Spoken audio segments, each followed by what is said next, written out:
പ്രവാസ ചിന്തയുടെ പുതിയൊരു അധ്യായത്തിലേക്ക് ഒരിക്കൽ കൂടി മാന്യ പ്രേക്ഷകർക്ക് സ്വാഗതം.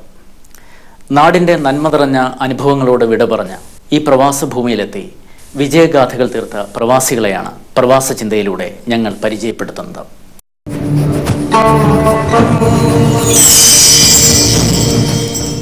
പ്രവാസ ചിന്തയിൽ ഇനി ഞങ്ങൾ പരിചയപ്പെടുത്തുന്നത് ശ്രീ മുഹമ്മദ് ഷാഫി അബ്ദുള്ളയാണ്.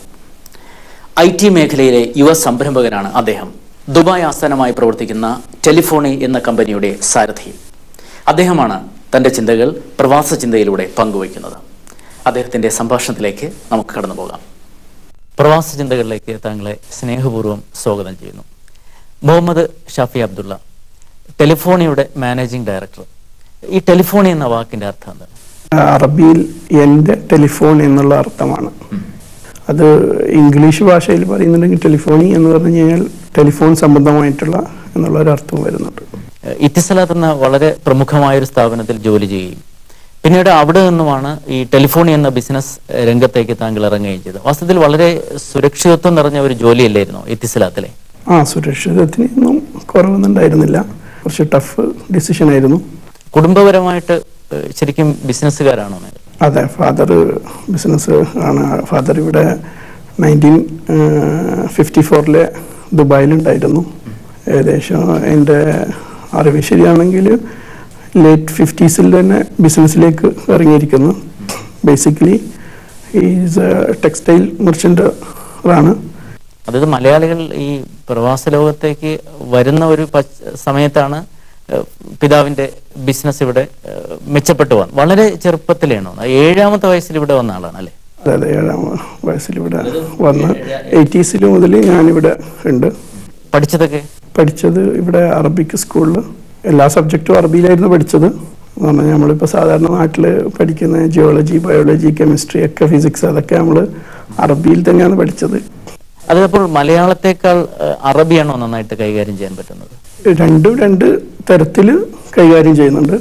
ഈ അറബി ഭാഷയുടെ ഒരു പ്രത്യേകത ഉണ്ട്. ചില്ലെങ്കിൽ പറയുന്നുണ്ട് കുറച്ച് വാക്കുകൾ കൊണ്ട് കൂടുതൽ ആശയങ്ങൾ നമുക്ക് പറയാൻ പറ്റുന്ന ഒരു ഭാഷയാണ് ഈ അറബി എന്ന്. ശരി തന്നെയാണ്.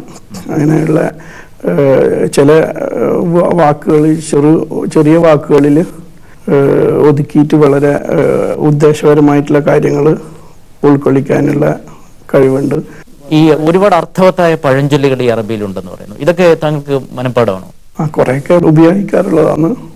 അങ്ങനെയാണെങ്കിൽ ഈ താങ്കളെ എപ്പോഴും ഈ പ്രചോദിപ്പിക്കുന്ന ഒരു അറബി പഴഞ്ചൊല്ല് പറയാമോ? ഒരു കവിതയാണ് ഓർമ്മ വരുന്നത്. അതിൽ പറയുന്നത്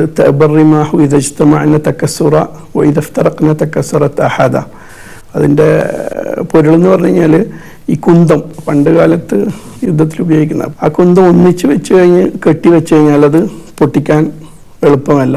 അത് ഓരോന്നായി മാറ്റിക്കഴിഞ്ഞ് കഴിഞ്ഞാൽ വളരെ എളുപ്പമായിട്ട് അതിനെ പൊട്ടിക്കാൻ പറ്റും. പൊതുവെ അറബികളുടെ ഒരു പണ്ട് കാലത്തുള്ള ഒരു പ്രത്യേകത എന്ന് പറഞ്ഞു കഴിഞ്ഞാൽ അവർ കൂട്ടായ്മ, അതിൻ്റെ സത്ത് ആഴത്തിലുള്ള രൂപത്തിൽ പ്രവൃത്തിയിൽ കൊണ്ടുവരുന്ന ഒരു ഇതാണ് ഒരുമയോടെ നിൽക്കുക, ഈ ഐക്യം, അതിന്റെ ഒരു ശക്തി.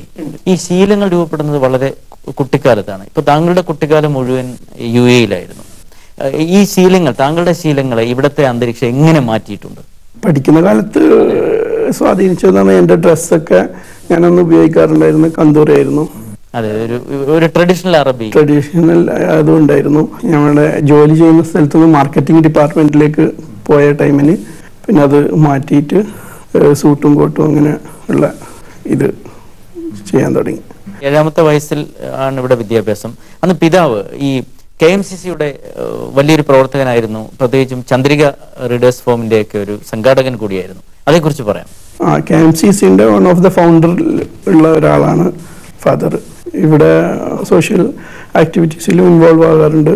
നമ്മുടെ നാട്ടിൻ്റെ നമ്മൾ കണ്ണൂർ പഴയങ്ങാടി മുട്ടം എന്ന് പറഞ്ഞ ഒരു പ്രദേശമാണ്. അവിടെയുള്ള മഹല്ല ജമാഅത്തിന്റെ ഇതിലും ആക്റ്റീവായിട്ട് പ്രവർത്തിച്ചിരുന്നു.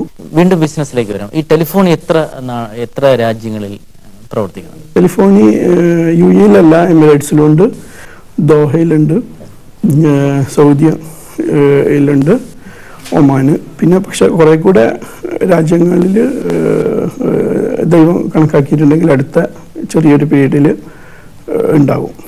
തുടക്കത്തിൽ ടെലിഫോണിൽ എത്ര ജീവനക്കാരുണ്ടായിരുന്നു? ഇപ്പോൾ എത്ര ആളുണ്ട്? 2003 ഏകദേശം ഒരു 5 ആള് ഉണ്ടായിരുന്നതാണ്. ഇപ്പോൾ ഏകദേശം അറൗണ്ട് 500 ഉണ്ട്.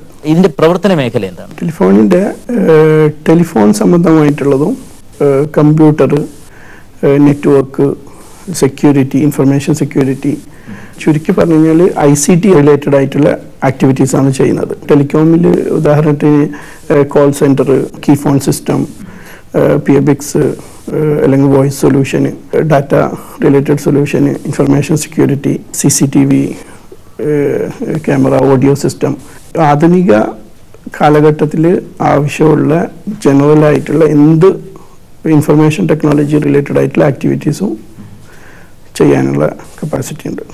തങ്ങളുടെ ബിസിനസ്സിൽ ഏറ്റവും കൂടുതൽ ഒരു റോൾ മോഡലായിട്ട് ആരെ പറയാൻ കഴിയും? പിതാവ് ഒരു മാതൃകയാണ്. കുടുംബത്തിലെല്ലാവരും ഫുൾ സപ്പോർട്ടാണ്. ഏറ്റവും വലിയ അസറ്റ് കുടുംബക്കാർ തന്നെയാണ്. ഏറ്റവും വലിയ ചലഞ്ചും കുടുംബക്കാർ തന്നെയാണ്. ഈ നേരത്തെ മുട്ടം ജമാഅത്തിനെ കുറിച്ച് പറഞ്ഞു. ഇവിടുത്തെ മറ്റ് പ്രവാസി സംഘടനകൾ വളരെ സജീവമായിട്ട് സഹകരിക്കാറുണ്ടോ? ഇവിടെയൊക്കെ എനിക്ക് ഉൾക്കൊള്ളാൻ പറ്റുന്നത് മാക്സിമം ഉൾക്കൊള്ളണം എന്ന ആഗ്രഹമുള്ള ആളാണ്. ഞങ്ങളുടെ ജമാഅത്തിൻ്റെയിലും മാക്സിമം എല്ലാ അവസ്ഥകളിലും ഞാൻ ഉണ്ടാകാറുണ്ട്. പിന്നെ ചില സംഭവങ്ങളിൽ എത്തിപ്പെടാൻ പറ്റിയിട്ടില്ലെങ്കിൽ ആ ഒരു കാരണം കൊണ്ട്. ഈ മുട്ടം ജമാഅത്ത് ഈ ചാരിറ്റി അതുമായി ബന്ധപ്പെട്ട രംഗങ്ങളിൽ വളരെ സജീവമായിട്ട് ഇടപെടുന്ന ഒരു കമ്മിറ്റിയാണ്. അതിന്റെ മുട്ടം ജമാഅത്ത് എന്ന് പറഞ്ഞു കഴിഞ്ഞാൽ ഏർലി 60s തന്നെ എനിക്ക് പറഞ്ഞു കഴിഞ്ഞാൽ ഏകദേശം ആ പ്രദേശങ്ങളും മറിച്ച് മറ്റുള്ള കേരളത്തിലുള്ള പല പ്രദേശങ്ങളിലും ഒരു അറിയപ്പെടുന്ന ഒരു റോൾ മോഡലായിട്ടുള്ള, ഇപ്പോൾ അന്നത്തെ ആ ചെറിയൊരു 58 മറ്റായിരിക്കും അവർ തുടങ്ങിയിട്ടുണ്ടായില്ല, 62 വരെ വലിയൊരു പള്ളി എടുത്തിട്ടുണ്ട്. പഞ്ചായത്തിന്റെ ഒരു പ്രൈമറി ഹെൽത്ത് സെന്റർ അവിടെ ഉണ്ടാക്കി, പോസ്റ്റ് ഓഫീസിന് വേണ്ടിക്ക് സ്ഥലം കൊടുത്ത് അവിടെ അതൊക്കെ ഈ ജമാഅത്ത് എല്ലാവരും മഹലിൽ നിന്ന് കൺട്രിബ്യൂട്ട് ചെയ്തിട്ട് വാങ്ങിയിട്ട് സ്ഥലം കൊടുത്തിട്ട് നടത്തിയിട്ടുണ്ട്. താങ്കൾ വിജയിച്ച ഒരു യുവ സംരംഭകനാണ്. ഈ മേഖലയിൽ പുതുതായി എത്തുന്നവരോട്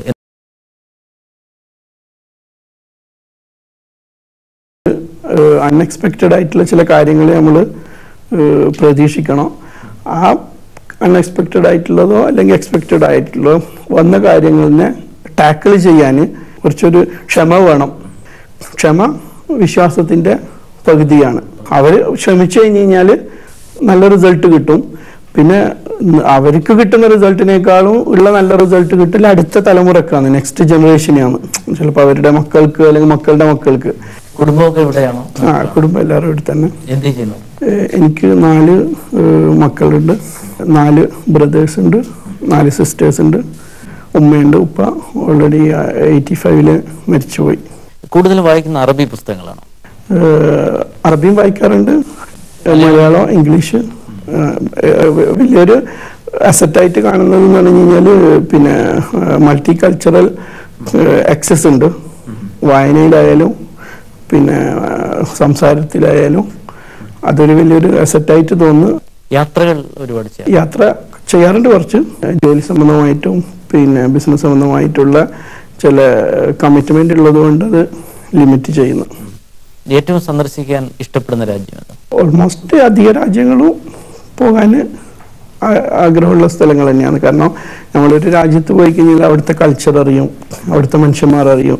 അപ്പോൾ ഞങ്ങൾക്ക് മനസ്സിലായിടത്തോളം ഭൂമി ഉണ്ടായി, ഭൂമിയിൽ മനുഷ്യനുണ്ടായി, പല ഘട്ടങ്ങളിൽ പല മതങ്ങളായിട്ടും പല ചിന്തകളായിട്ടും വന്ന നിർദ്ദേശങ്ങൾ. ആ നിർദ്ദേശങ്ങളിൽ പിന്നെ സംസ്കാരം ഉണ്ടായി.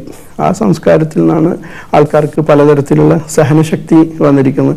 അപ്പോൾ ഈ പറയുന്ന എത്രത്തോളം സംസ്കാരമുണ്ട്, അത്രത്തോളം സഹനശക്തിയുണ്ട്, അത്രത്തോളം മനുഷ്യന്മാർ പിന്നെ നെക്സ്റ്റ് ലെവലിലേക്ക് ഇനേബിൾ ആവുകയാണ്. അപ്പോൾ ഏതൊരു രാജ്യത്ത് ഏതൊരു സംസ്കാരത്തിലും അതിൻ്റെതായിട്ടുള്ള ആഴത്തിൽ ഇറങ്ങിച്ചെന്ന് കഴിഞ്ഞാൽ നമ്മൾക്ക് മനസ്സിലാക്കാനും ഉൾക്കൊള്ളാനും പല കാര്യങ്ങളും ഉണ്ടാവും. ഞാൻ ശ്രദ്ധിച്ചത് ഈ സംഭാഷണത്തിലുടനീളം താങ്കൾ എന്ത് ചോദിക്കുമ്പോഴും അതിനൊരു ഫിലോസോഫിക്കലായിട്ടുള്ളൊരു പശ്ചാത്തലത്തിലാണ് സംസാരിക്കുന്നത്. ഇതേ രീതിയിലാണോ ജീവനക്കാരോട് താങ്കൾ ഇടപെടുന്നത്? എങ്ങനെയാണെന്ന് ഓരോരാളെ കാഴ്ചപ്പാട്. ഞാൻ എന്ത് ചെയ്യുന്നതും അത് പെർഫെക്റ്റ് ആയിരിക്കൂ എന്ന് കരുതരുത് ആരും. അപ്പം സ്റ്റാഫ് ഹാൻഡിൽ ചെയ്ത് കഴിഞ്ഞ് കഴിഞ്ഞാൽ എക്സ്പെക്റ്റ് ചെയ്യുന്ന at least 80% they should be in comfortable zone എന്നുള്ള. പക്ഷെ 100% ആരും എക്സ്പെക്ട് ചെയ്യരുത്. അത് ഈ സംസാരത്തിൽ എനിക്ക് ആരെങ്കിലും അഥവാ ഒരു മെസ്സേജ് കിട്ടുന്നുണ്ടെങ്കിലും എടുക്കേണ്ടത്. ഇപ്പോൾ ഒരു ജോലിക്ക് പോയാൽ തന്നെ ഒരു ജോലി മാറുന്നുണ്ടെങ്കിലും ജോലിക്ക് പോകുന്നുണ്ടെങ്കിലും വളരെ ചിന്തിക്കേണ്ട ഒരു കാര്യമാണ്.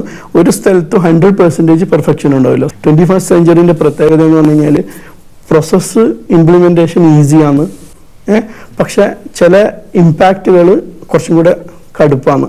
ഇപ്പോൾ പണ്ട് കാലത്താണ് നമുക്കൊരു സ്ഥലത്തേക്ക് എത്തണമെങ്കിൽ എത്രയോ ടൈം എടുക്കും. ഇന്ന് വളരെ പെട്ടെന്ന് എത്താൻ പറ്റും. പണ്ട് നമുക്കൊരു മെസ്സേജ് എത്തിക്കണമെങ്കിൽ എത്രയോ ടൈം എടുക്കും. ഈവൻ ടെലിഗ്രാമിൻ്റെ കണ്ടുപിടിച്ചാൽ തന്നെ 12 മണിക്കൂറാവും. പക്ഷേ ഇന്ന് കൃത്യം 12 സെക്കൻഡ് പോലും ആകാണ്ട് മെസ്സേജ് എത്തിക്കാൻ പറ്റുന്നു. പക്ഷെ ഇതൊക്കെ എത്തിച്ചിട്ടും എന്താക്കുന്നു, ഓവറോൾ റിസൾട്ട് പണ്ടത്തേക്കാളും മോശമാണ്. ഈ താങ്കളുടെ ബിസിനസ് എന്തുകൊണ്ടാണ് നാട്ടിലേക്ക് വ്യാപിപ്പിക്കുന്നത്? അങ്ങനെ ആശയമുണ്ടോ? നാട്ടിലേക്ക് ബിസിനസ് വ്യാപിക്കാനുള്ള പ്ലാൻ ഉണ്ട് എന്നല്ല, ഓൾറെഡി ഉണ്ടായിരുന്നു, ചെയ്തുകൊണ്ടിരിക്കുന്നുണ്ട്. 2008 തന്നെ നമ്മൾ ബാംഗ്ലൂരിൽ കമ്പനി ഇൻകോർപ്പറേറ്റ് ചെയ്ത് അതിൻ്റെ മറ്റുള്ള ചില ഹോംവർക്കും കാര്യങ്ങളൊക്കെ ഇങ്ങനെ ചെയ്തുകൊണ്ടിരിക്കുന്നുണ്ട്. ഈ ബിസിനസ്സിൽ കുടുംബത്തിൻ്റെ ഒരു പങ്കാളിത്തം വളരെ പ്രധാനപ്പെട്ടാണ്. കുടുംബം എന്ത് ചെയ്യുന്നു? എൻ്റെ വൈഫിൻ്റെ പേര് റഷ, മൂത്ത മകൻ മാജിദ്, രണ്ടാമത്തെ ആള് അബ്ദുള്ള, മൂന്നാമത്തെ മകൻ അമീൻ, നാലാമത്തെ മകൻ മാഷാ ഹാമിദ്, ആദിൽ. 4 ആൾക്കാരാണ്, 4 ആമക്കളാണ്. 3 ആൾ പഠിക്കുന്നുണ്ട്.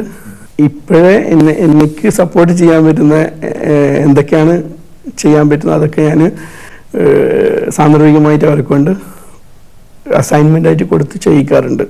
ഈ സംഭാഷണത്തിൽ താങ്കളുടെ പിതാവ് ഒരുപാട് പ്രചോദനമായിരുന്നു എന്ന് പറഞ്ഞു, KV അബ്ദുള്ള ഹാജി. അദ്ദേഹത്തെക്കുറിച്ച് എങ്ങനെയാണ് ഓർക്കുന്നത്? ഇപ്പോഴും നല്ല ഓർമ്മകൾ മാത്രമാണ്. ഒരു സാക്രിഫൈസിങ് ജീവിതമായിരുന്നു. അപ്പോൾ അതുകൊണ്ട് തന്നെ പിന്നെ ഇപ്പം ഞാൻ ചെയ്യുന്നത് ഞാൻ എൻ്റെ ഫാദർ ചെയ്ത സംബന്ധമായിട്ടുള്ള കാര്യങ്ങളിനെ കമ്പയർ ചെയ്ത് നോക്കുമ്പോൾ ഞാൻ അത്ര സാക്രിഫൈസ് ചെയ്തിട്ടില്ല. വളരെ നന്ദിയുണ്ട് ഞങ്ങളുമായി സഹകരിച്ചതിനൊപ്പം ചിന്തകൾ പങ്കുവച്ചതിന്. കൂടുതൽ ഉയരങ്ങളിലേക്ക് താങ്കളുടെ ബിസിനസ് എത്തട്ടെ, താങ്കളും എത്തട്ടെ എന്ന് ഞങ്ങൾ ആശംസിക്കുന്നു.